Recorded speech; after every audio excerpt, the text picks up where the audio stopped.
Donc, j'ai le plaisir ce soir de commencer ce 23e AMS. Voilà, on va avoir du mal à s'y faire, mais c'est pas grave. AMS Online, le premier après la MWCP, par 11 nouveaux visages qui nous ont rejoints.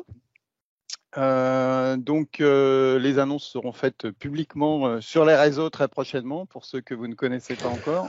Et, je pense que ceux qui sont là peuvent se présenter. Qui est là? Question piège. Ceux qui sont pas là, tant pis, ils seront pas admis. Qui se reconnaît sur la photo? Pas tout le monde à la fois. Ouais. Et ben Blandine, bonjour à tous. Bravo, donc je me reconnais tout en haut à droite, je crois bien que c'est moi. Ouais. Merci beaucoup. Et ben je suis consultante en adoption Office 365. Voilà, et donc j'interviens de temps en temps avec la communauté, donc c'est un grand plaisir. Merci pour cette annonce. Merci à toi. Ça a pris un peu de temps, mais merci en tout cas. Voilà. Est-ce qu'il y en a d'autres? Ouais, moi aussi, je suis là. Du coup, Franck Gatineau. Salut. Bonjour à tous. Moi, c'est Franck et je suis développeur sur SharePoint et la Power Platform. Voilà. Ok, cool. Ravi de. Donc, ceux qui ne sont pas là, je vais parler pour eux.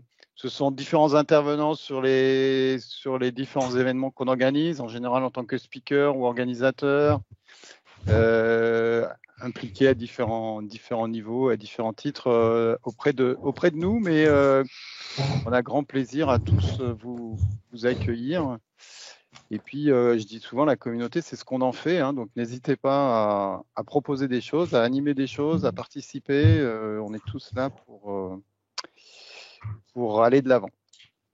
Voilà, c'était la petite intro. On va plonger dans le sujet de ce soir. Donc, ce soir, on va découper la session en deux. Une première partie avec une table ronde autour de Microsoft Viva. Donc, c'était la grosse annonce d'il y a quelques jours déjà. 2 semaines, pour être exact. 2 semaines, voilà. C'était le 4 février. Exactement, il y en a qui suivent, c'est bien. OK. Donc, Microsoft Viva, c'est une nouvelle offre. Clairement, Microsoft propose une nouvelle expérience, on peut dire, dans 3 domaines essentiellement. C'est centré autour de l'expérience utilisateur, on va y revenir, mais ça concerne la collaboration, donc comment améliorer, fluidifier la collaboration, la partie learning. Ceux qui ne parlent pas et qui font du papier peint peuvent fermer leur micro, ça sera plus sympa. Et donc la partie formation en ligne et la partie well-being. Donc la partie well-being, c'est évidemment le bien-être en français, le bien-être du collaborateur qui passe ses journées devant ou derrière des écrans Teams. Et du coup, qu'est-ce qu'on peut faire notamment dans Teams pour s'assurer que les gens ne pètent pas trop un plomb, on va dire. Donc, Viva, c'est vraiment présenté comme une plateforme d'expérience employée. Donc, ils utilisent l'abréviation EXP pour employé expérience employée, en référence à ERP, en fait, qui était le logiciel d'entreprise d'il y a quelques années, phare d'il y a quelques années. Ça ne veut pas dire qu'il n'y en a plus aujourd'hui, mais ça veut dire que c'est plus forcément comme ça qu'on va organiser une entreprise. Si quelqu'un peut fermer mettre en mute tous les micros là les bruits sont plus agréables. J'essaye. Je chasse les micros. Ok. Et donc, cette nouvelle expérience employée, elle va s'articuler autour de différents logiciels qu'on va voir en détail ensuite. Mais vraiment, Microsoft insiste sur le fait que c'est une nouvelle sorte en fait de logiciel ou une nouvelle façon d'aborder les problèmes de l'employé dans son discours et aussi dans les articles de presse qu'on a pu voir. Voilà, notamment un qui a été pas mal relayé par un spécialiste qui s'appelle Jos Bersin, un spécialiste du sujet visiblement, dont j'avais personnellement jamais entendu parler avant, bien sûr, mais on peut faire confiance sur le fait que c'est un spécialiste du sujet. Et j'ai copié en fait sa représentation qui explique bien en fait les liens qu'il peut y avoir entre les liens, les similitudes et les différences entre un logiciel ou une suite logicielle de type EXP versus ERP. Et puis au milieu, on met le CRM quand même, puisque entre l'ERP et aujourd'hui, il y a eu une phase où on était très axé sur le client. Donc voilà. Donc ça c'est un peu la vision de Microsoft. Donc comme on est en mode table ronde, je vais laisser nos différents membres de la table ronde virtuelle, bien sûr, prendre la parole et expliquer un peu leur réaction par rapport à ça. Est-ce qu'ils trouvent que c'est une bonne idée? Est-ce qu'ils trouvent que c'est du marketing, du bullshit? Allez-y, lâchez-vous, on est entre nous. Donc, je ne sais pas qui veut prendre la parole pour un petit peu commencer la discussion sur ce thème avant de rentrer dans le détail des différents produits. J'allais dire, écoute, si tu veux, je me lance. Vas-y, Amélie, vas-y. Alors, moi, j'ai trouvé ça plutôt intéressant comme annonce parce que c'est vrai que personnellement, en tant que consultante, je travaille souvent dans des contextes où on me demande de créer le point d'entrée unique vers toutes les solutions métiers, etc. Et on compose un peu avec ce qu'on a. Hein. On propose des équipes Teams, on propose de l'intranet sur SharePoint, on propose des solutions tierces, etc. Et de prime abord, je me suis dit cool, ça va nous faciliter la tâche. On va vraiment avoir des bons outils et un bras armé pour proposer une digital workplace aux salariés des entreprises. Maintenant, ça me fait poser plein de questions. Et je sais que je suis pas la seule. Je trouve ça un peu déroutant, notamment par rapport aux autres annonces qui ont pu avoir lieu. On en parlait un petit peu en off aujourd'hui sur Bulletin et comment tout ça va vivre avec d'autres éditeurs type Powell par exemple. Donc j'avoue que pour l'instant, je me suis pas forgée de conviction. Mais en tout cas, voilà mes réactions à chaud. Ok. Blandine, là, je me permets pour rajouter, c'est vrai que je rejoins vachement Amélie sur ce niveau-là.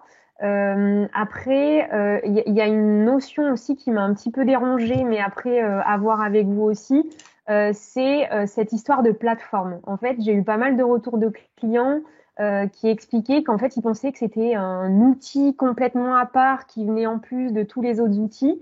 Mais en voyant tout ce qui est expliqué, toutes les captures, tout ça, en fait, on se rend compte que c'est la plupart du temps intégré dans Teams. Et ça, je pense que cette notion-là, elle est pas claire pour tout le monde. Et moi, la première d'ailleurs. Mais voilà, donc je pense que c'est intéressant de voir aussi vos retours à vous. Qu'est-ce que vous en pensez? Parce que ça fait pas mal de choses, quoi. Voilà. Alors, effectivement, cette notion de plateforme, je pense qu'elle était ambiguë. Voilà. Pour moi, clairement, la plateforme, c'est Teams en fait. C'est ça. Donc, comme le fait remarquer très justement Didier, la seule chose qui n'est pas intégrée dans Teams, c'est le prix. Oui, on peut dire que effectivement, on rajoute des choses au-dessus de Teams. Après, si on considère Teams, c'est presque l'OS en fait de nos jours, dans le sens où c'est là-dessus qu'on va poser les applications, les interactions avec le client, l'utilisateur. Donc, si on pose des choses très compliquées, c'est aussi normal que ça soit payant, quoi. Enfin, ça peut se comprendre. Moi, la question que je me pose, c'est comment on va intégrer ça quand on est là. Je suis en train de travailler sur l'intégration d'un intranet dans la Digital Workplace 365. Donc voilà, avec tous les composants modernes, SharePoint, machin.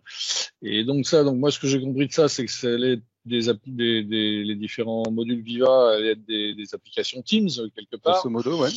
Voilà. Et donc, bon, le premier truc que je me suis dit comme ça à chaud, c'est OK, je pensais déjà qu'Yammer c'était un peu mort, mais là j'en suis encore un petit peu plus convaincu. Je n'ai déjà pas parlé dans ce projet, j'ai dit qu'on n'en parlerait pas au début. Voilà. J'ai pas encore bien compris, j'ai pas essayé, donc j'ai pas encore bien compris comment on allait réussir à intégrer finement justement pour l'utilisateur la relation entre Teams et puis l'approche classique qu'on a encore quand même d'avoir un intranet avec un site SharePoint qui a un home site, machin, etc. Est-ce que de l'intranet, de l'intranet, je vais me retrouver dans Teams je vais me retrouver aussi dans l'intranet. Là, personnellement, j'ai pas encore une représentation claire de comment je pense que le sujet intranet, on va y venir très vite. Après, pour moi, c'est l'un des sujets des 4 modules de Viva, c'est Connection, qui justement va servir, à mon sens, à intégrer l'intranet finement dans Teams. Après, je pense que l'avenir de l'intranet, il est, en tout cas tel que Microsoft le voit, il est dans Teams, voire c'est Teams qui remplace l'intranet, suivant les cas. Quand on voit une appli comme Bulletin, qui permet en fait d'avoir un mini tableau d'affichage dans ton équipe et tout, tu te dis que tu n'as plus vraiment besoin de beaucoup d'intranet, si ce n'est quand tu as des entreprises où tu as, et il en existe quand même encore pas mal, où tu as plus de 10 000 salariés, on va dire, ou 5 000. Mais c'est sûr que pour les petites entreprises, je suis pas sûr qu'il y ait encore vraiment beaucoup besoin d'un intranet classique. Après, Yammer, c'est un autre débat. Effectivement, Yammer a eu son époque. Aujourd'hui, pour Microsoft, clairement, Yammer, c'est plus Yammer, c'est Communauté, qui est un outil Teams parmi d'autres, en fait.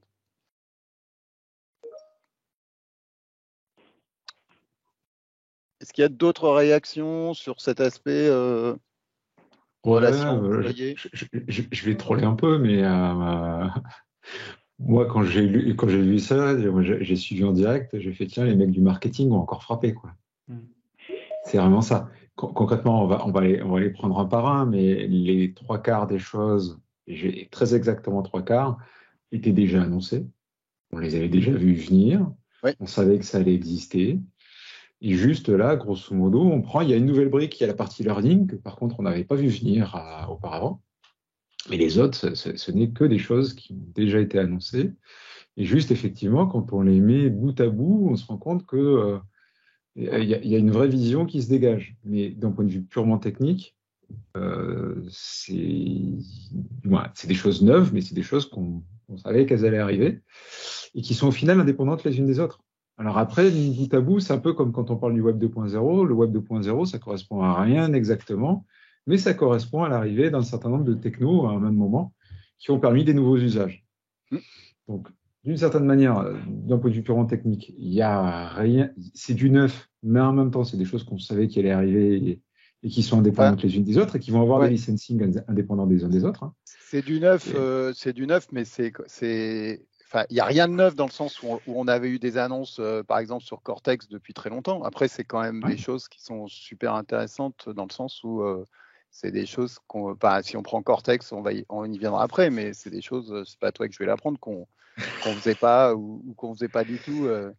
Non, mais c'est dans le côté marketing, c'est très rigolo. C'est-à-dire que tu prends il y a 2 ans, ils nous annoncent Cortex à l'Ignite il y a 2 ans.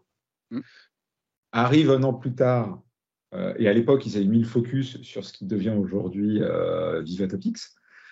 Cette année, lors de l'Ignite, au final, ils sortent Syntex, qui est issu de Cortex. Et cette année, ce qu'on pensait voir arriver, qui s'appellerait Cortex Topics, s'appelle Viva Topics. Et on parle, et accessoirement sur Cortex, vous n'entendez plus parler. Et après, c'est vrai qu'au niveau marketing, je me suis fait la réflexion aussi parce que je ne sais pas si vous vous souvenez, mais fin d'année dernière, ils avaient fait une annonce sur des outils pour mesurer la productivité et ça envoyait des métriques aux managers, tout ça, et ça a fait un méga tollé. C'est ça, oui, je me rappelais plus. C'est Insight qui est revenu. Et quand on l'a vu revenir, moi, ça me fait rire de le voir revenir là finalement parce qu'il est mieux packagé et il a l'air de passer un peu mieux, mais c'est la même chose, on est d'accord. C'est sous un axe bien-être. Voilà, c'est ça. La productivité sous un axe bien-être. C'est l'effet Covid, ça. Si on prend les mêmes chiffres et qu'on les lit sous un axe productivité, ça marche aussi. C'est les mêmes, de toute façon, c'est les mêmes. Le mec qui est burn-out, c'est le même gars qui bosse un peu plus que les autres. Le problème des mecs qui font du burn-out, c'est que c'est pas bon pour la productivité, quoi. C'est ça, en fait. Ouais, non, mais après, on est d'accord aussi avec la vision très marketing.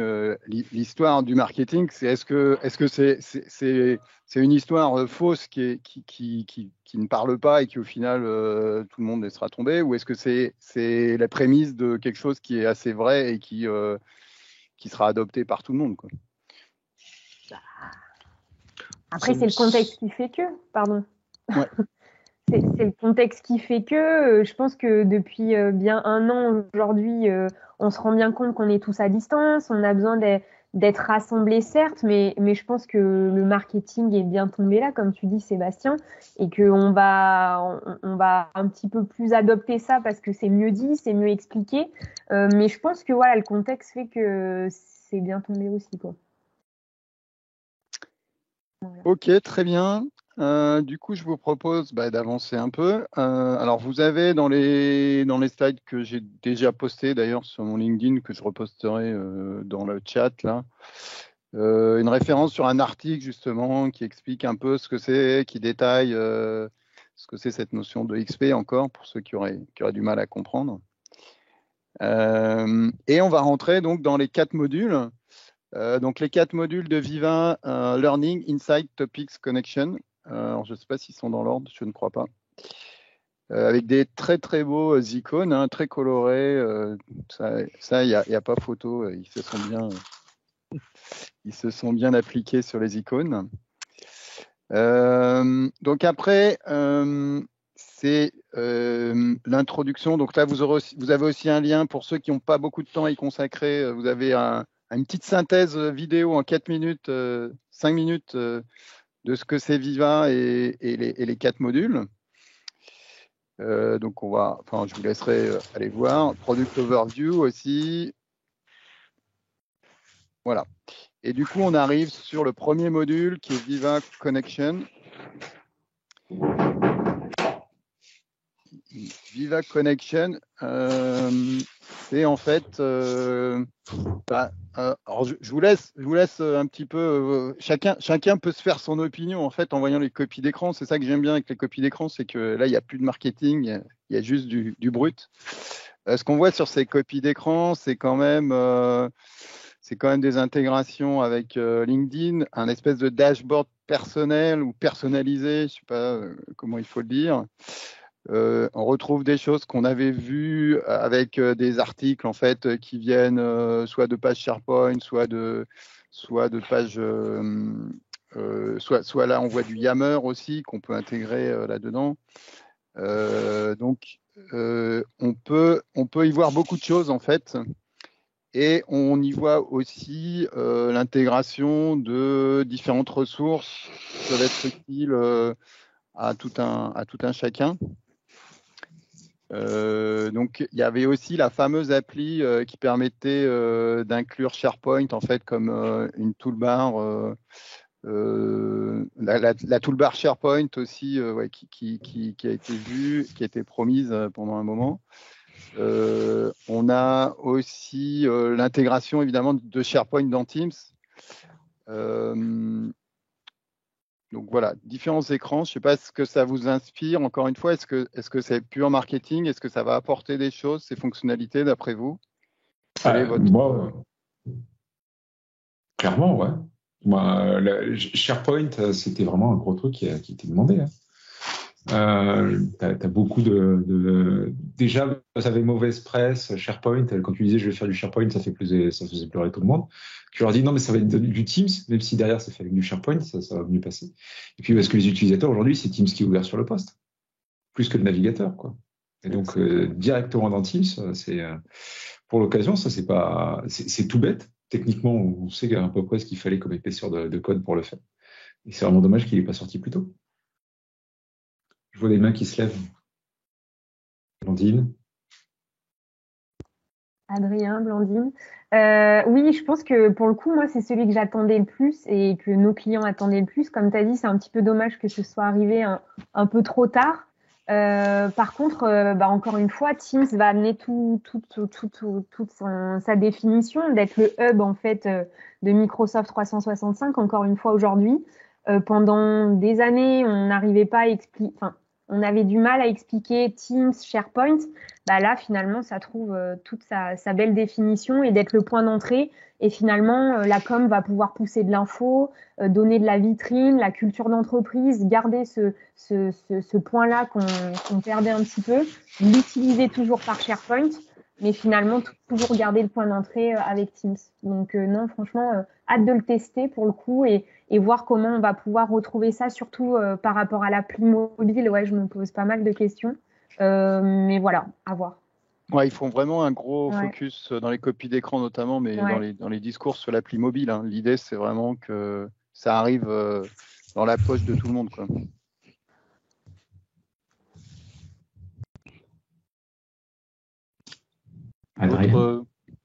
Ouais, moi, il y a quelque chose qui m'interpelle un petit peu, c'est sur ces interfaces. C'est très bien, c'est très moderne. Ça va encore perturber à fond les utilisateurs dans les entreprises, je pense, parce que ils arrivent à peine à quitter l'utilisation intranet SharePoint classique vers SharePoint moderne encore, je trouve. Mais petite anecdote, aujourd'hui, par exemple, j'ai bossé pour une raison encore inexpliquée sans avoir AdBlock d'activer. J'ai regardé pas mal de vidéos YouTube sur des choses. Et du coup, je me suis tapé la publicité Workday, Monday.com, etc. Et en vrai, quand on regarde les interfaces de ces outils, c'est vraiment très proche de ce que MS est en train de pousser, que ça soit la nouvelle interface SharePoint dans Teams, Viva et autres. Mais je ne sais pas si ça prendra réellement dans les entreprises / corp, les grosses boîtes. Parce que quand je discute avec des amis là-dessus, c'est surtout des connaissances qui sont dans des startups ou des toutes petites structures et qui ont une vision des outils informatiques qui est vraiment différente de l'outillage très décidé par l'IT, etc. Moi, ce qui m'inquiète un peu, c'est le côté énormément de choses présentes sur l'affichage. Je ne sais pas si les utilisateurs vont arriver à suivre, en fait. Je suis entièrement d'accord avec Adrien.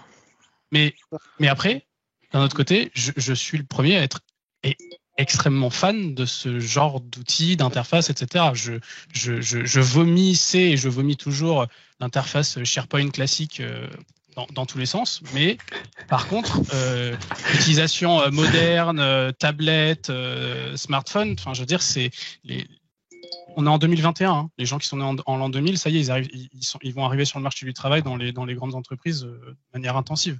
Et ces gens-là, ils sont avec TikTok, WhatsApp au quotidien. Ils sont pas avec Facebook ou autre.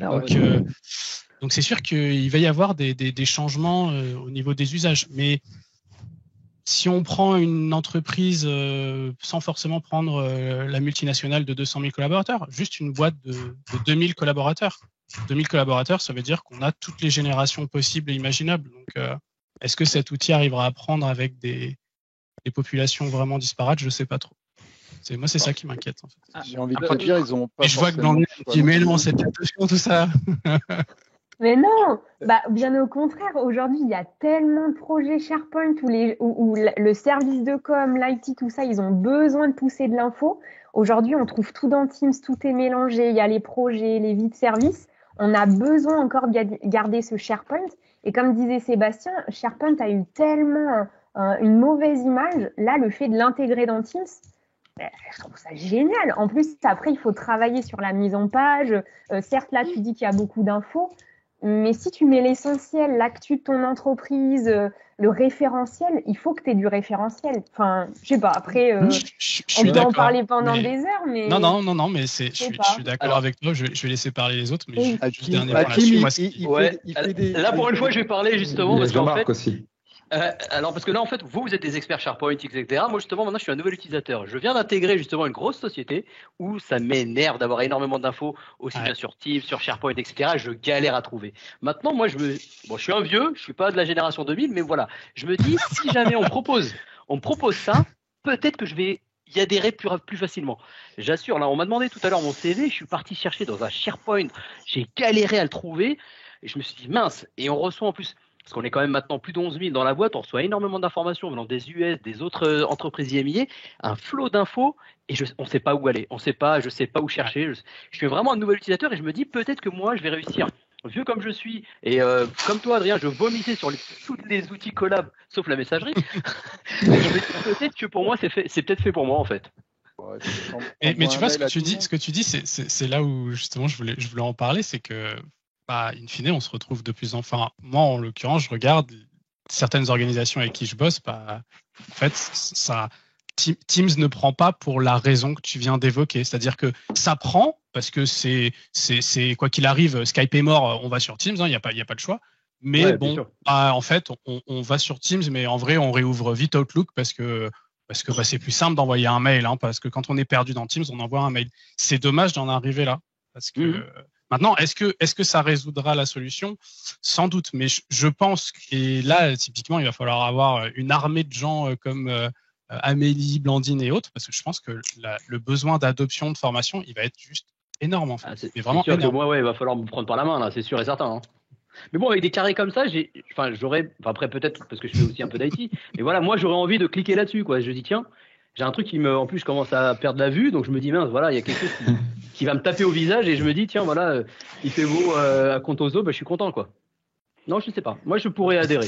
Ça se rapproche de tout ce qui se fait en grand public aujourd'hui, donc les gens ont de plus en plus l'habitude d'utiliser ces interfaces modernes. Ouais, au contraire, je pense que c'est ça qui va faciliter, c'est la conduite du changement, c'est la frontière entre ce qu'on utilise en perso et ce qu'on va utiliser en pro, elle s'affine au fur et à mesure des années et ça va, je pense, faciliter la conduite du changement. Complètement. Tu prends une application comme Vinted, je l'ai ouverte récemment là pour télécharger un bordereau pour ma femme, et figure-toi en effet que c'est présenté de la même manière. C'est vrai que pas besoin d'être forcément quelqu'un de jeune, mais comme tu dis, grand public, voilà. Je pense que les gens pourront adhérer un peu plus rapidement que. Jean-Marc, tu lèves la main?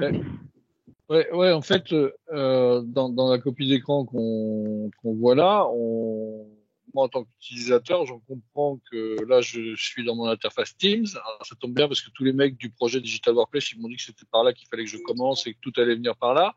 Et donc là, j'accède à mon intranet via Teams. On est d'accord? Et donc ça me paraît assez intéressant. Alors là, moi, je suis en train de discuter avec un service com qui me demande encore comment on peut faire pour que l'intranet soit la page de démarrage du navigateur. Voilà. Mais ça alors c'est un modèle qui va être quand même peut-être qui va demander un petit peu de temps à ce que les gens comprennent, parce qu'ils s'attendaient pas à ce que Teams devienne leur interface pour accéder à l'intranet, et en même temps ça donne des potentialités énormes, je trouve, parce que là je suis sur un cas d'une boîte de 2200 des poussières personnes qui est très internationale, donc elle pourrait être beaucoup plus grosse. Elle est vraiment très internationalisée, y compris dans le haut management, les C-level. Il y en a une partie qui sont pas en France, alors c'est une boîte française, et donc l'intranet actuel, les étrangers juste ils y mettent jamais les pieds, quoi, parce qu'en fait les mecs ils sont très mobiles. Ils sont pas souvent au bureau parce que certains n'ont pas de bureau, et donc le fait d'accéder à un site central qui demande de l'information, qui peut fournir de l'information, c'est un truc qui leur échappe, qui est pas dans leur façon de penser. Et quand ils ont besoin de quelque chose, ils appellent un ami pour l'avoir par mail. Donc là, ça me paraît vachement intéressant. Et en même temps, nous, ce qu'on est en train de faire dans ce projet, c'est qu'on décommissionne et on fusionne, on migre tout un tas de vieilles merdes qui géraient des documents pour les mettre dans du SharePoint. Partout où il y a besoin de règles de conformité, de gestion des permissions gérées par l'entreprise.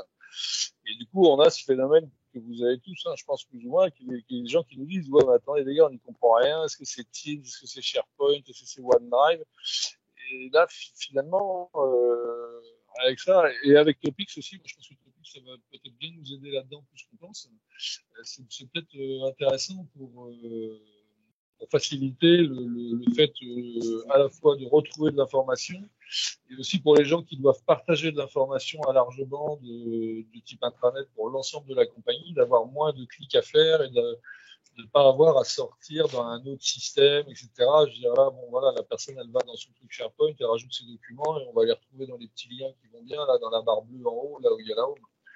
Donc, mais je trouve que pour nous, même j'ai un peu d'expérience SharePoint malgré tout, ça demande un effort intellectuel de s'y retrouver là-dedans. Enfin, pour moi en tout cas, vous êtes peut-être déjà tous fluents et à l'aise avec Viva, mais moi, ça me demande du travail, quoi. Bah, ça remet en cause un certain nombre d'habitudes, mais par exemple, si on prend le changement d'interface quand même assez fort qu'il y a eu entre l'ancien SharePoint et le nouveau, les gens s'y sont plutôt bien faits parce qu'on se rapproche des standards, en grand public, comme on disait. C'est l'idée. Sébastien, oui. Tu voulais ajouter Sébastien Pacini, là, qui lève la main depuis un moment. Pacini, en fait. Alors moi, je suis dans une grosse boîte, justement, donc effectivement, je partage un petit peu l'échange qu'il y a eu tout à l'heure. Là où c'est vrai que les collaborateurs ont des grosses difficultés déjà passer de Skype à Teams, et déjà s'y retrouver avec Teams, comment était le positionnement de Teams par rapport à tout. Bon, maintenant, je pense que la majorité des équipes avec qui je travaille, donc elles comprennent l'intérêt.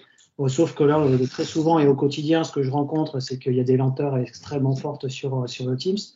Là, maintenant, quand je vois en fait cette nouvelle application, je me pose comment est-ce qu'elle se positionne, parce que je vois le Team aussi à côté. Et deuxième question, déjà après, je me dis, est-ce que je vais pas aussi encore ralentir mon système, parce que on va dire, des fois, quand je commence à ouvrir 2-3 fenêtres de discussion, ça commence déjà à planter, quoi. Je veux dire, c'est compliqué, quoi. Donc, première question, comment est-ce que positionner le produit, et puis finalement, comment est-ce qu'on part aussi le sujet de la lenteur, quoi.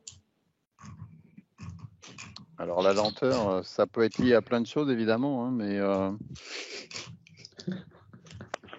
c'est peut-être déjà la config réseau c'est ce problème.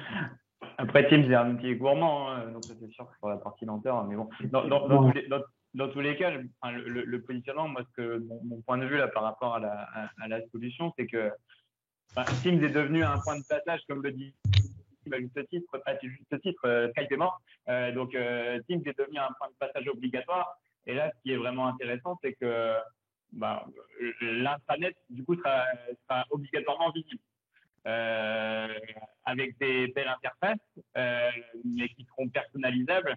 Et je pense que le principal enjeu, comme tout intranet, ce sera d'apporter de la valeur aux collaborateurs. Sinon, et d'apporter des choses qui lui parlent, qui lui amènent du contenu. Donc, il y a toute une notion de... Et c'est vraiment ça qui va faire la différence, qui va faire que ce sera le point de passage consulté et pas juste le point de passage où Teams pour accéder à la conversation. Et donc, il y a toute une partie custom, comme tous les projets intranet, customisation à mettre en œuvre pour faire en sorte que cette page, donc là, on aura garanti qu'ils vont y passer, mais par contre, pour qu'elle soit consultée et pas juste avoir des vues, il faut qu'il y ait du contenu qui amène, qui parle à l'utilisateur. Ça, c'est mon point de vue. Je pense que ça nous permet de passer à faire un peu la transition parce qu'effectivement, Viva, c'est aussi un des propos de Viva, c'est d'avoir du contenu, je dirais, qui parle à l'utilisateur. Hein, donc pour l'instant, Viva Connection, comme c'est marqué sur ce slide, c'est annoncé plutôt pour l'été, on va dire, pour la partie mobile en tout cas. Donc on va voir un petit peu ce qui arrive et il y a d'autres fonctionnalités qui vont arriver jusqu'en 2022, donc on a le temps de voir venir. Mais effectivement, la guerre du contenu, elle est essentielle dans le sens où si on met des choses intéressantes, les utilisateurs iront. Si c'est du contenu purement fake ou peu intéressant, les gens ils iront très vite ailleurs, quoi. Et dans les différents produits Viva, on parle beaucoup d'IA. Moi, le point où je me questionne, c'est que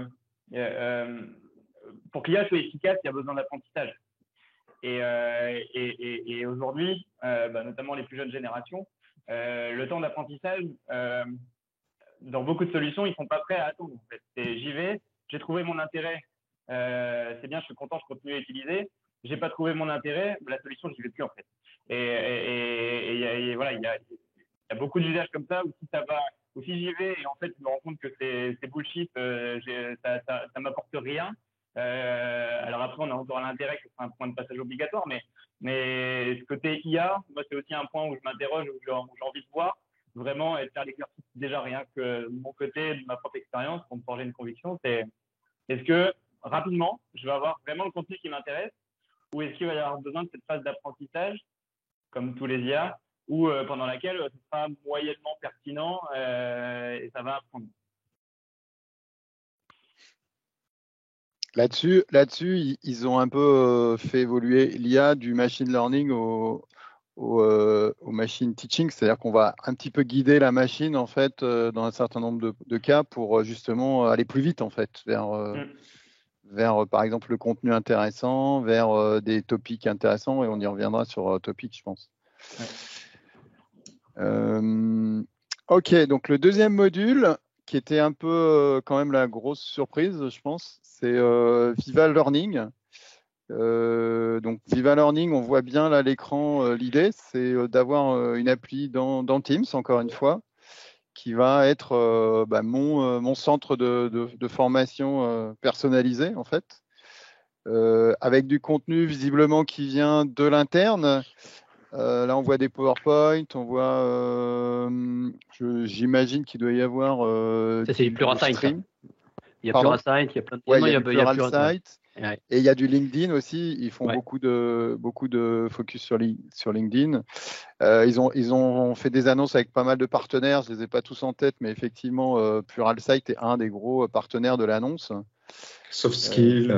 Softskill, ouais, voilà. Il y en a au moins 5 ou 6, je pense.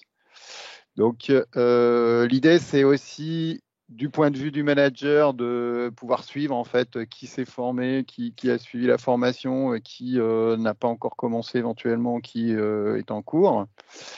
On peut assigner, donc là il y a cette notion de assigner à des gens des formations ou des modules de formation à suivre. On peut chercher en fait le contenu et on va trouver en fait même dans un chat Teams l'intégration avec le learning. Donc ça c'est des idées qui sont quand même assez intéressantes. Donc ça on peut organiser un petit peu des mini chaînes de télé, on va dire, avec du contenu formation pour par exemple un projet particulier. Voilà, on se fait son mini espace de formation associé au projet. Ça, c'est le manager peut assigner du learning, donc ça, c'est voilà, sans quitter Teams, bien sûr. Toujours l'idée de rester dans Teams. My Learning Show Available Content. Donc là, c'est ma vision de ce que j'ai à disposition ou accessible en fait dans l'environnement. Les détails des courses, LinkedIn Learning directement dans Teams. Voilà un petit peu le tour d'horizon. Est-ce que par rapport à ça, vous pensez que c'est une bonne idée en fait d'intégrer le learning dans Teams ou est-ce qu'on cherche à tout mettre dans Teams? Ouais, pour ma part, oui, parce que justement, comme je disais tout à l'heure, avec la nouvelle intégration dans ma nouvelle société, on a des formations obligatoires ou des formations même qui ne sont pas obligatoires, qui sont intéressantes et qui nous forcent à aller dans d'autres outils pour aller les chercher. Et j'avoue que ça peut être une galère. Ah, tu me boycottes, tu veux pas que je parle. Non, je mets la vidéo, mais sans le son. Comme ça et mine de rien, voilà, là, je me place vraiment en tant que end user et je me dis c'est super intéressant. Ça permet aussi d'avoir le suivi parce que du coup, si je l'ai dans Teams, je sais dans quelle formation j'ai pu arrêter, j'ai pu bloquer, j'ai pu avancer. Contrairement à ce que j'ai actuellement où je suis obligé d'aller chercher un peu partout et des fois, je reçois des alertes par mail. Tiens, faut que tu finisses ça. Et là, je trouve que c'est vraiment très très intéressant. Et je parle pas forcément des formations obligatoires qui sont liées à la société, qui sont aussi mal challengées. Plus on les suit et mieux c'est, mais voilà, pour l'auto-formation, c'est pas mal. Franchement, je trouve que c'est pas mal. Et l'intégration, comme je disais encore dans Teams, le fameux hub que tout le monde adore et que tout le monde kiffe. Donc moi maintenant, je pense que oui. Je vote pour une fois. Plutôt fan. T'es plutôt fan. Complètement, ouais. En tant qu'end user, bien sûr. Ouais. D'autres avis? Est-ce qu'à la fin, moi j'ai une question, est-ce qu'à la fin, à force de tout mettre dans Teams, ça va pas être justement le bazar Teams en fait, on va avoir trop de choses et il faudra un big écran, tu m'étonnes. Ouais. On mettra une surcouche pour simplifier Teams. Et je pense que par rapport à la partie learning, c'est peut-être le plus je sais pas comment, perturbant. En tout cas, je pense qu'il y a des services RH qui vont se sentir très mal avec ça. Ah ouais. Parce que quand même, dans beaucoup de boîtes, le e-learning, les mecs, quand ils ont poussé 4 ou 5 modules dans l'année, c'est le bout du monde pour beaucoup. Avec des plateformes qui sont compliquées, difficiles d'accès et tout ça, alors que là, bim, tu vas accéder à LinkedIn, à trucs, à machin, à Classrooms, à tout ça, toutes sortes de dispositifs que beaucoup de gens ne connaissent pas. Enfin, pas LinkedIn, hein, mais les autres MOOC et tout ça, c'est pas encore fort connu du grand public d'entreprise. Hein. Et là, ça va poser. Enfin, je pense qu'il y a des RH qui vont être un petit peu perturbés. Justement, moi, ce que j'allais dire, c'est que ce que je trouve bien, je remets ma casquette de consultante, là, je suis pas une user, c'est que moi, ça m'ouvre des portes pour aller toquer à la RH et à la com. Et on va finalement, moi, je trouve que je vais avoir beaucoup plus d'arguments pour travailler des projets en transverse avec les métiers. Et vraiment, et pas être bloqué dans la DSI. Et quand je vais voir la toquer aux portes, on va me regarder en mode non, mais c'est quoi votre truc là? C'est encore un outil informatique, on veut pas vous parler. Je trouve ça même. On parlait tout à l'heure de contenu pertinent, la bataille du contenu. Moi, ça va me faire des super arguments pour aller voir les services communication pour qu'ils s'associent au projet. Et là, Viva Learning, clairement, c'est un super sujet pour associer les RH au projet Teams et Digital Workplace, quoi. Donc moi, je suis super content pour toi. J'ai une question tout de suite pour toi. Tu parles de services de communication pour jongler dessus. Imaginons service de communication qui vient tout juste de mettre en place un intranet. Enfin, je veux dire, le gap, il est énorme en fait. Entre passer d'une utilisation d'un intranet à une utilisation Teams centrée dans Teams avec plein de modules, c'est au niveau de l'adoption, c'est pas quelque chose qui, toi, tu trouves c'est quelque chose qui se fait, qui est humainement acceptable. Non, c'est sûr que si l'entreprise vient de finir de lancer son intranet, ça va un peu casser la baraque, c'est clair. Mais à ce moment-là, je leur conseillerais peut-être pas de s'engouffrer dans un Viva tout de suite, tu vois. Mais après, tout est question effectivement d'entreprise, de besoin, de là où ils en sont, de ce qu'ils ont envie de faire et de là où ils ont envie d'aller. Hein. Je sais pas.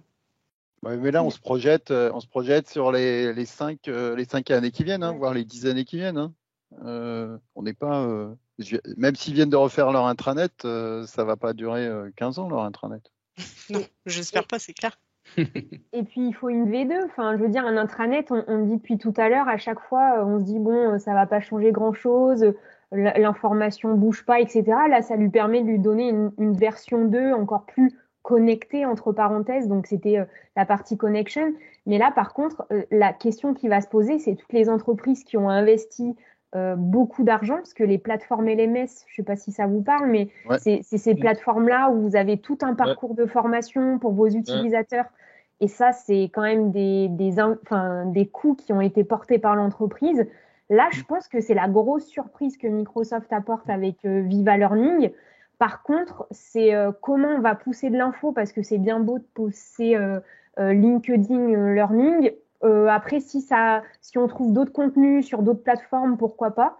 Mais en tout cas, voilà, la question se pose par rapport aux LMS qui sont quand même assez chers, que les entreprises ont beaucoup investi là-dedans. Donc, à voir. Mais ouais, pour le coup, j'y crois pas mal, ouais. C'est sûr, hein, c'est ce que je voulais dire tout à l'heure. Je suis tout à fait d'accord avec ce que Amélie a dit après. Hein.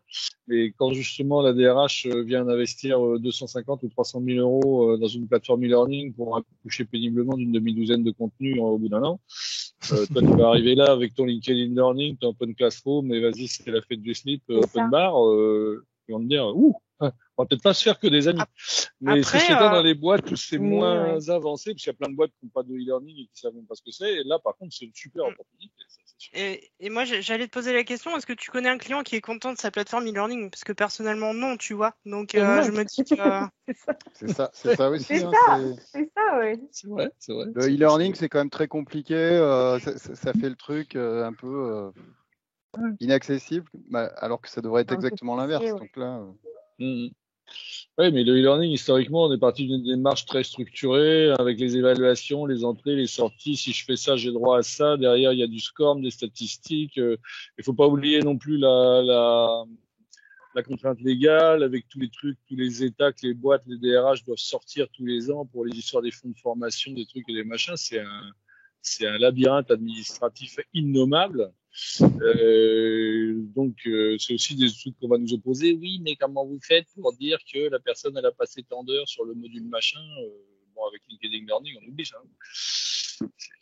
Mais c'est une autre approche, encore une fois. Hein. C'est sûr qu'il y a des boîtes où on va se faire tuer en présentant ça, et puis il y a d'autres boîtes qui vont sauter dessus en disant mais c'est exactement ce qu'on attendait. pour justement proposer autre chose à nos collaborateurs qui attendent avec leur smartphone des contenus qu'ils puissent utiliser chez eux le soir. Ou quand ils sont en déplacement, qu'ils attendent chez un client, je sais pas quoi, enfin bref. Après, le point que je vois aussi, là, quand je vois les captures, c'est l'espèce de gros catalogue qui peut faire aussi un peu peur, je trouve, à un nouvel arrivant ou justement une personne qui n'est pas forcément à l'aise avec la technologie, qui arrive devant cet énorme catalogue. Et ça, je pense que ce sera notre job à tous de conseils et des RH, etc., de faire en sorte que ce soit un peu plus digeste et que chacun comprenne quels sont les modules à suivre, dans quel ordre, etc. Donc, je dirais plutôt convaincu par Learning, globalement. Ça nous amène au troisième module. Viva Insight. Donc, ça, c'était pas une nouveauté en soi, parce que ça a été annoncé, je pense, la première fois à Ignite 2020. Donc, l'idée de Insight, il y a bien le nom Insight, hein, c'est pas Viva Wellbeing. Donc, c'est quand même fournir des stats, fournir des informations à partir des stats que collecte Teams. Donc, si on part sur l'idée que Teams, c'est un peu l'outil de base ou l'OS de base aujourd'hui dans ce nouveau schéma de pensée, eh bien, Viva Insight, ça va permettre d'afficher des stats d'activité, de mesures sur comment on travaille, quel temps on passe éventuellement en réunion, des choses comme ça. Donc, il y a en fait, pour moi aujourd'hui, il y a 3 insights. Hein. En fait, il y a le insight. Alors, je me perds dans les noms, je suis désolé. Il y a le Viva Insight qui est annoncé là, mais il y avait déjà 2 autres insights. Le insight, My Insight, qui est le tableau de bord en fait du salarié, et puis il y avait comment il s'appelle, le Workplace Insight ou celui qui est plus des stats où j'accumule des stats pour l'organisation et j'essaye de comprendre éventuellement quelle division échange avec quelle autre, etc. Il y a la notion là pour moi un peu gadget, je ne sais pas ce que vous en pensez, je fais un focus là-dessus, le virtual commute. Donc l'idée c'est je pars de mon bureau virtuel à 6 heures du soir, je lance le virtual commute et je ferme toutes mes fenêtres. Est-ce que vous êtes convaincu par ça a priori ou pas? Mais oui, carrément. On a besoin de ce petit moment de décompression entre le moment où tu as fini ta journée et le moment où, en fait, tu es toujours à ton bureau. Non, en fait, je rigole, mais parce que moi, comme je suis en télétravail 5 jours sur 5 en ce moment, le moment où je suis dans les transports me manque, je t'avoue. Donc, tout ce qu'on peut me proposer qui me permet de faire du commute, entre guillemets, je prends, quoi. Non, je trouve ça fun. Enfin, après, j'adhère parce que j'aime bien les trucs comme ça, c'est un peu ludique et tout, mais je comprends aussi que ça paraisse un peu futile, on va dire. Je sais pas, je m'interroge sur le sujet. Je suis à 5,5 de télétravail et c'est vrai que moi j'y vois une utilité, quoi. Juste à rappeler, là, bon, tu es censé avoir une vie à côté, quoi. Parce qu'à un moment donné, c'est. C'est pas toujours facile de refaire la séparation entre le pro et le perso quand tu es en télétravail comme ça. C'est vite brouillé. La question, c'est est-ce que c'est toi qui le lance et auquel cas, si tu es pris dans ton travail, tu vas le lancer à 9h du soir, ou si il se lance automatiquement et tu peux pas l'arrêter, ça t'oblige à t'arrêter. Ah. J'ai pas la réponse à cette question. On va demander à ton manager de le programmer pour toi à une certaine heure.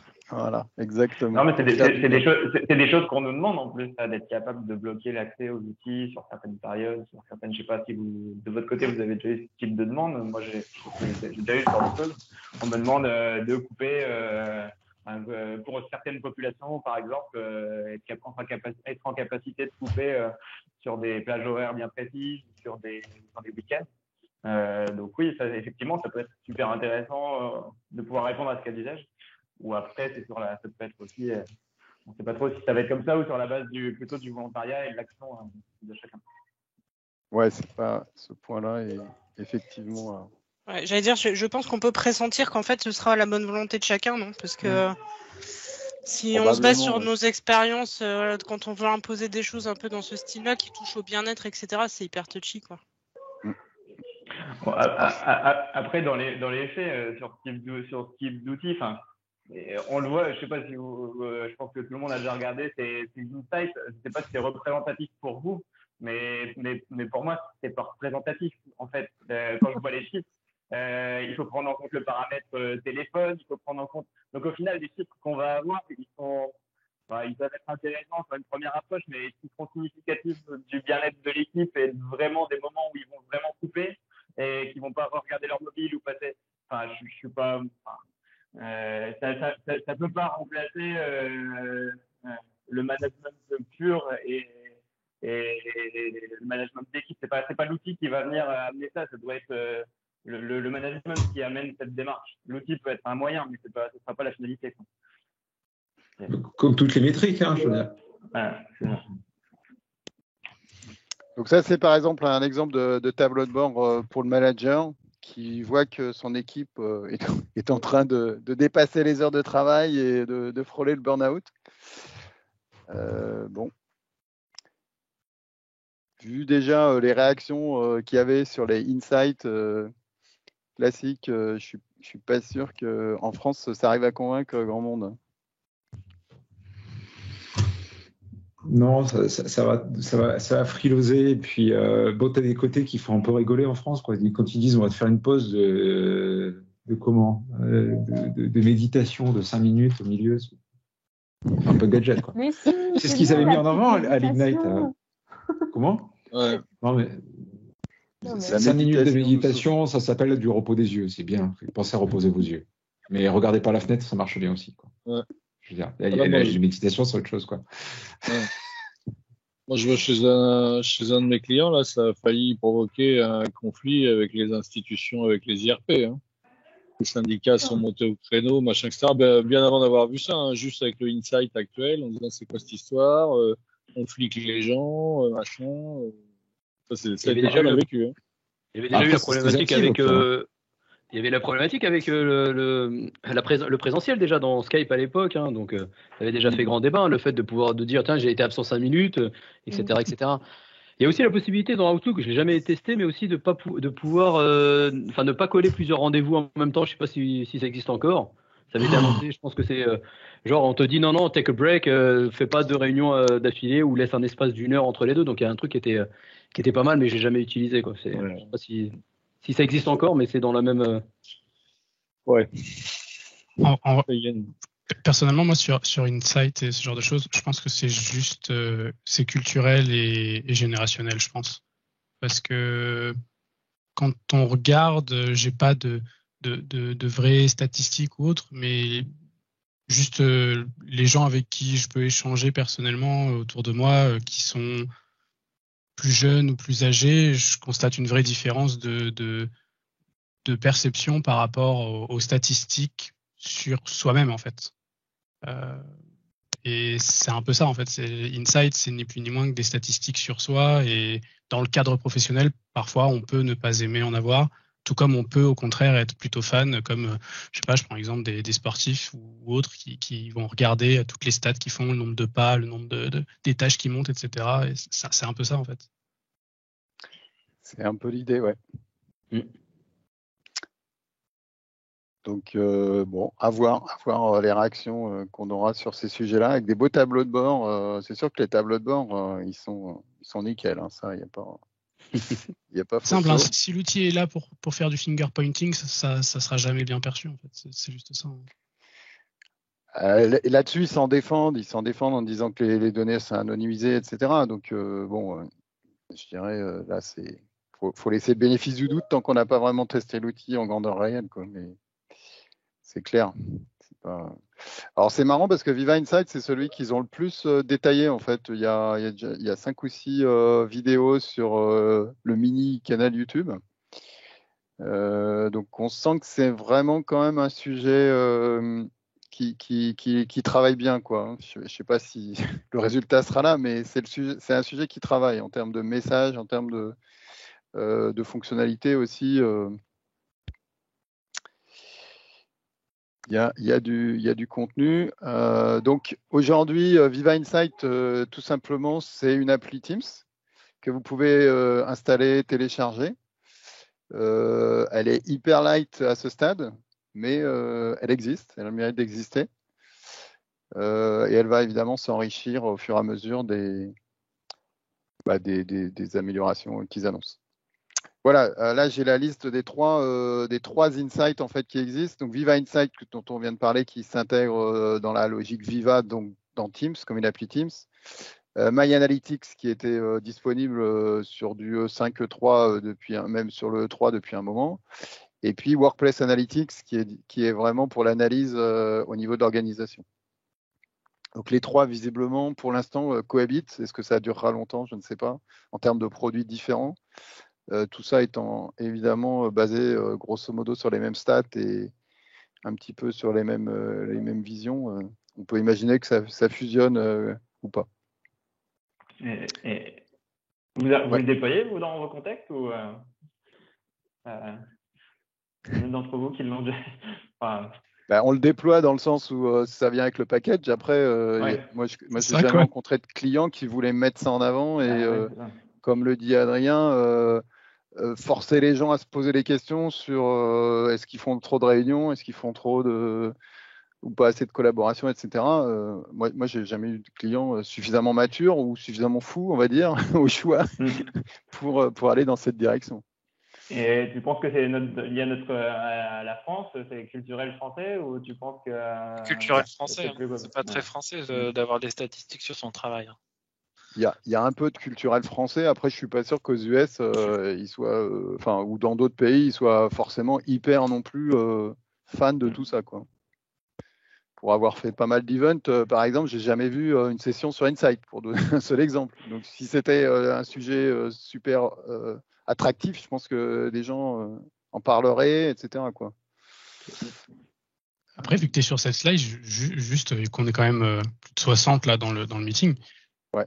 L'expérience de ceux qui utilisent Analytics aujourd'hui, c'est quoi? Parce que personnellement, les stats que ça me file, c'est bullshit. Hein. Enfin, je veux dire, ça va dépendre simplement de ce que j'aurais mis dans mon calendrier. Hein. Je peux mettre si je me mets un meeting toute la journée juste parce que j'ai prévu d'être booké et pas disponible ou autre, ça va dire waouh, t'as super bien travaillé.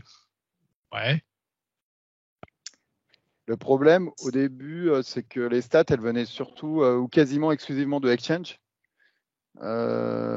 et techniquement parlant. Et du coup, il y a aussi un problème sur l'interprétation. Par exemple, un truc tout bête, quand tu mets un rendez-vous dans ton calendrier pour un vol en avion, il te dit ah là là, vous avez fait une réunion de 8 heures, c'est pas bien, quoi. Donc après, voilà, c'est sûr que le basique, on va dire, c'est comment on interprète les stats. Elle n'est pas encore au point forcément sur toute la panoplie, en tout cas de My Analytics. Ça c'est clair. Ça s'est amélioré quand même par rapport. Ça a été amélioré. Au début, mais c'est pas encore totalement pertinent. Et après, juste pour ma gouverne, information, s'ils l'ont sorti, c'est qu'il y a eu des demandes. Parce que là, on peut-être qu'on parle en tant que end user, etc. Mais ça a été demandé. Je pense pas que Microsoft sorte ça pour faire beau. Enfin, on l'a déjà vu, ils l'ont déjà fait. Hein. Mais là, c'est que ça a été demandé par quelqu'un, non, je sais pas. Après, il n'y a pas que les stats. Hein. Enfin, de ce que j'ai compris aussi de Insight, il y a aussi une partie un peu. On vous donne les bonnes pratiques, peut-être pour, je sais plus ce qu'il y avait, j'avais vu ça, mais de passer peut-être plus de temps, comme disait tout à l'heure Sébastien, à faire des pauses. Enfin, il y a un côté aussi bonne pratique, astuce. Aujourd'hui, ça fait 1 an qu'on est travail à distance, chacun derrière son ordi, et il y a ce côté un peu, voilà, on vous dit quoi faire pour aller mieux. Voilà, moi c'est ce que j'avais compris vraiment au-delà de ces stats qu'on connaît déjà par My Analytics, mais c'est le côté voilà astuce, bonne pratique pour être un petit peu mieux derrière son ordi. Voilà, moi j'avais compris aussi ça un petit en valeur ajoutée quoi. Après, à voir ce que ça donne. On te pousse des astuces, c'est ça? Je pensais que c'était juste Des astuces un peu intelligentes basées sur ton travail, on te dit, t'as trop travaillé, va te reposer, ou c'est vraiment la direction, la RH, ou je sais pas, qui pousse, je sais pas. Non, pas la DRH ni quoi que ce soit, mais la partie, MS qui poste des petites astuces par rapport à ça. Après, peut-être que j'ai rien compris, mais il n'y avait pas que ce côté stats, il y avait aussi ce côté bonne pratique, quoi, qui était assez bienvenu, en tout cas, des utilisateurs par rapport à ça. Après, les stats, je suis d'accord. On peut peut-être passer au sujet suivant. Ça nous amène au dernier sujet, Viva Topics. Donc là, ça mériterait, je pense, une session entière. Sébastien se fera un plaisir de nous faire ça dans les prochains événements. Ouais, retenez que c'est en vie. Hein. Ça y est, il est sorti celui-là. Voilà, c'est un de ceux qui a été annoncé il y a le plus longtemps et qui, donc, du coup, est le plus mature et il marche, en fait. L'idée, c'est de construire du contenu, une espèce de Wikipédia d'entreprise. Ce mot-là, il revient pas mal à partir du contenu que l'IA peut trouver dans les fichiers, dans les relations entre les gens, dans les pages SharePoint. Donc là, on voit défiler. Et l'idée, c'est de construire un espèce de réseau comme ça de connaissances entre de la même façon qu'on peut lier entre eux des articles d'un Wikipédia, mais là, il y a quand même une grosse part qui est laissée à l'IA pour découvrir ces liens entre les différents sujets.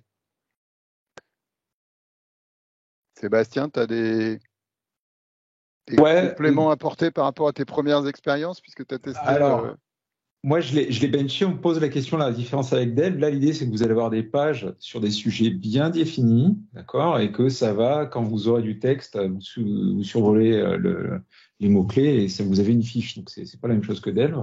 Moi, sur les premiers tests que j'ai fait, donc ça fonctionne quand même, mais c'est pas tout à fait sec. Hein. Déjà, ça fonctionne que dans les pages SharePoint, le fait de faire apparaître du texte, alors que ça a été annoncé comme étant aussi Exchange et Teams. Donc là, pour l'instant, dans ce qu'ils ont sorti, moi, j'ai réussi à le faire fonctionner que dans les pages SharePoint. Et sur l'idée d'avoir le joli graphe, etc., là, tu as le graphe de premier degré seulement.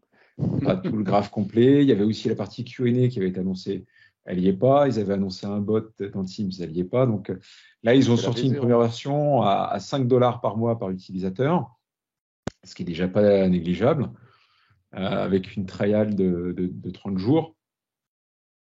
Vous pouvez jouer avec là, mais elle est pas sèche concrètement. Mais on va certainement faire une session dédiée sur le sujet. On avait déjà fait une session avec Elsa à la NWCP en janvier sur la base de ce qui avait été prévu. Et puis là, on pourra certainement faire une session vraiment démo complète là-dessus pour débattre. Donc, rendez-vous à la prochaine une session dédiée là-dessus. Et là, c'est le centre un peu de Topics, c'est le Knowledge, le Topic Center. Donc, c'est là où on va pouvoir un peu administrer tout ça, un petit peu ces différents topics, justement, dire ce qu'on veut, ce qu'on veut pas. Donc, $5 par mois. Si vous avez un peu d'argent à mettre, c'est accessible. Voilà, je voulais finir avec un slide sur la partie disponibilité, parce que c'est quand même la question, une fois qu'on a parlé de tout ça, quand est-ce que tout ça va être disponible? Alors, un petit résumé s'impose. Où il est? Il arrive. Donc, en fait... on a nos quatre modules. Et si on regarde bien, on a dit donc Viva Connection et Viva Learning, ils arrivent bientôt. Donc, c'est ceux qui ne sont pas disponibles. Viva Insight, il est disponible en mode preview. Donc, c'est l'application Viva Insight qui s'intègre dans Teams, mais très light aujourd'hui, donc elle va s'enrichir au fur et à mesure. Et Viva Topics, on vient de le dire, qui est en une toute première version dont on attend l'enrichissement. Voilà, peut-être une ou deux questions finales, et puis sinon, on va passer à notre sujet suivant, parce qu'on a déjà un peu de retard. Le coût public des trois autres, pour l'instant, il n'est pas connu, le coût public pour la question de Denis. Connection, je le vois mal payant. Hein. Ça me ferait mal qu'il soit. Du moins, la partie intégration de SharePoint dans Teams, ça me ferait mal qu'il le fasse payer. Exagère pas. Je serais vexé. Mais bon, on connaît Microsoft. Tout va commencer par une preview gratuite et puis après, les sales débarqueront. Plus si c'est utile, c'est payant. Voilà, si c'est utile, c'est payant. S'il y a de la consommation, c'est payant. Ok. Merci à tous pour la table ronde, la participation.